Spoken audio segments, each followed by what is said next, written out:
Bonjour Olivier Schwab. Bonjour. Merci de nous recevoir ici à Colonie à quelques jours de l'ouverture de ce 50e World Economic Forum, Forum économique de Davos. Ça débute donc ce 21 janvier, un rendez-vous du monde économique, mais plus globalement un rendez-vous des décideurs mondiaux. Le président américain Donald Trump, la chancelière Angela Merkel, la nouvelle présidente de la Commission européenne Ursula von der Leyen sont attendus. Comment se fait-il que ce World Economic Forum, ce Forum économique de Davos, soit devenu ce rendez-vous incontournable ? Bien au-delà du monde économique d'ailleurs. Écoutez, je pense qu'il y a deux raisons. Une raison, c'est, je dirais, l'expérience et la longévité. Voilà, c'est notre 50e réunion annuelle à Davos. Donc on fait cela depuis 50 ans. Et on a évidemment gagné de l'expérience et la confiance de nos différents partenaires pendant ces années. Et cette confiance, je pense qu'elle vient du fait que elle vient de l'idée originelle du forum, qui était de dire, voilà, il faut une plateforme où on peut faire se rencontrer les dirigeants du monde économique, les dirigeants du monde politique, les experts académiques, les représentants de la jeune société, de la société civile, dans une plateforme neutre, impartiale, pour discuter des grands problèmes et difficultés auxquelles fait face le monde, que ce soit au niveau de l'environnement, de l'énergie, de la santé, des tensions géopolitiques, etc. Mais comment on fait pour les convaincre ? On imagine bien que Donald Trump, par exemple, qui est l'homme le plus puissant de la planète, on ne prend pas son téléphone en lui disant « Donald, vous venez pour le World Economic Forum ». Comment on arrive à les convaincre ? Alors écoutez, le forum c'est tout d'abord développé au travers de ses membres qui sont les acteurs du monde économique.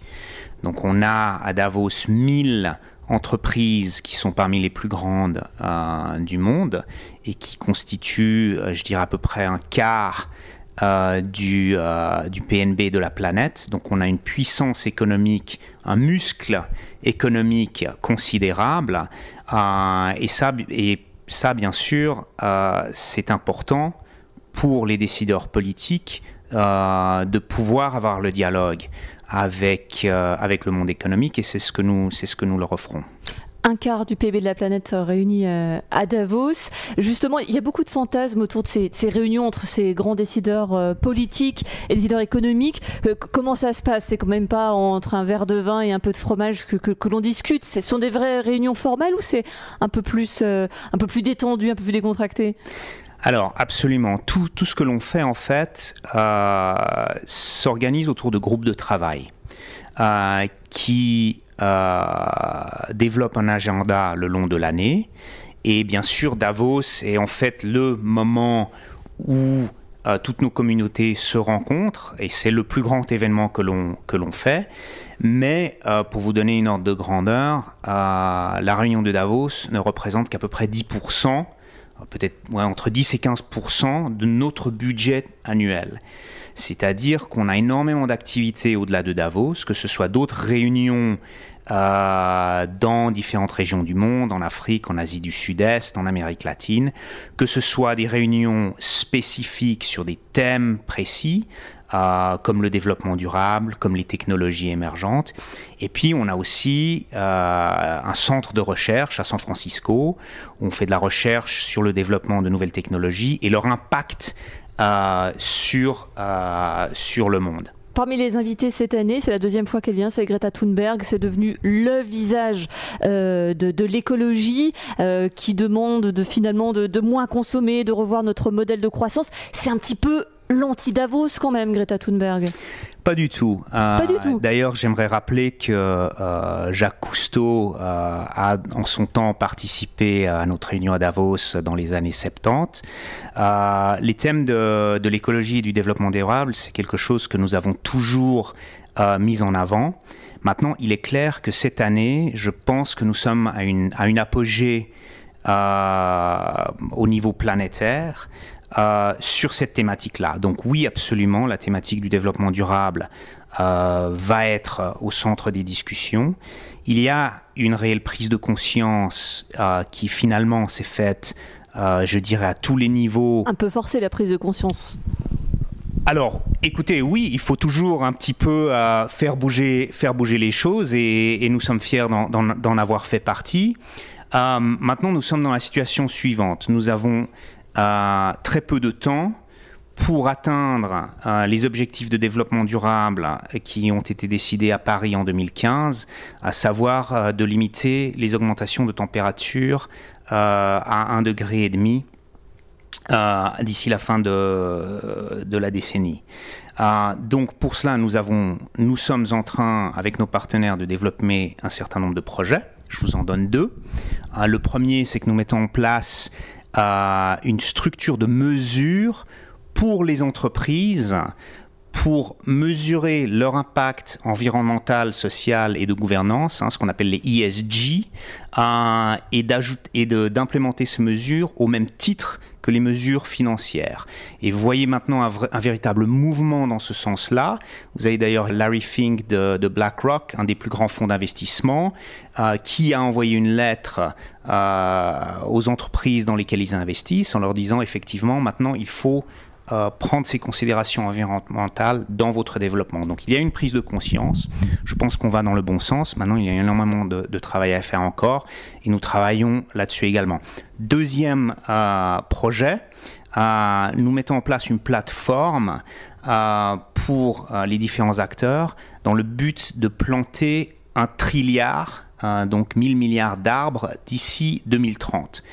Donc ça, c'est quelque chose qui doit se faire avec je dirais la collaboration entre des investisseurs, le monde politique, de la technologie. Donc c'est un projet de longue haleine qui ne va pas être facile, mais c'est le moyen le plus efficace pour capturer le CO2 qu'il y a dans l'atmosphère et espérer aller dans la direction des accords de Paris de 2015.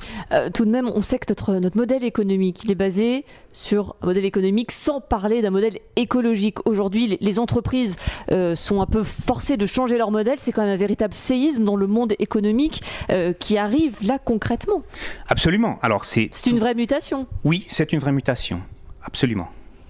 Et elle est accueillie comment parmi les chefs d'entreprise? Alors écoutez, je pense que l'on n'a pas le choix, d'accord, parce que le monde est en crise au niveau climatique. Il y a d'autres crises dont on peut parler également, mais il y a clairement une crise climatique. Vous n'avez qu'à voir les feux en Australie, un des exemples les plus récents. Donc oui, cette prise de conscience doit se faire, et je pense qu'il y a des entreprises qui commencent à être leaders dans ce domaine-là, et je pense que ce sera tout à leur avantage. Klaus Schwab, donc le fondateur du WEF, s'est exprimé juste avant donc, le début du WEF avec ces mots: le monde est en état d'urgence, la fenêtre pour agir est petite. Ce sont des mots très forts qui peuvent surprendre quand même pour un rendez-vous comme le vôtre qui est toujours très mesuré, qui fait très attention dans les prises de position. Oui, vous avez raison. Je pense que le langage a un petit peu changé au cours des dernières années, mais je pense que nous sommes face à une situation de crise et il faut agir vite. Il y a aussi cette autre phrase qui va peut-être faire réagir bon nombre d'auditeurs qui nous écoutent aujourd'hui, puisque le WEF appelle les entreprises à payer des impôts et des salaires adaptés, mais aussi à honorer les droits de l'homme. Je serais tentée de vous dire que c'est un petit peu la moindre des choses qu'on peut attendre dans une entreprise au XXIe siècle, d'honorer les droits de l'homme et de payer des impôts. Oui, je pense qu'il faut inscrire ça dans le contexte de ce que nous appelons le stakeholder principle. Donc c'est en fait cette idée qui est à l'origine du forum, qui dit que le rôle d'une entreprise n'est pas uniquement d'être redevable envers ses actionnaires, mais envers la société, que l'entreprise a un rôle à jouer dans la société, que ce soit au niveau de ses employés, au niveau des communautés où elle interagit, au niveau de ses obligations environnementales, fiscales, etc., etc. Ce n'est plus le profit, rien que le profit, uniquement le profit? Alors, non. Absolument pas. C'est exactement ce que nous avons déjà dit en 1970, et nous avons fait une réédition en fait de ce manifeste donc, que Klaus Schwab avait avait préparé déjà en 1970 pour je crois que c'était 70 ou 71 pour une des premières réunions annuelles. Il nous a fait une réédition que vous pouvez trouver sur notre site internet. Même on a beaucoup dit que c'était l'ultralibéralisme qui l'avait emporté. On va dire que c'était quand même le côté capitalistique de l'entreprise qui était plus mis en avant plutôt que le bien-être des employés. Voire il y a quand même eu une course à l'évasion fiscale. Payer des impôts, c'était pas non plus quelque chose dont s'enorgueillait beaucoup d'entreprises. Et je dis ça alors que nous sommes en Suisse. Je pense que si vous revenez dans le contexte des années 70, au début du forum, où vous avez je dirais la philosophie de Milton Friedman qui disait the business of business is business, n'est-ce pas? Et justement, comme antithèse de cela, Klaus Schwab a préparé ce manifeste de Davos qui disait mais non, justement, the business of business is not just business.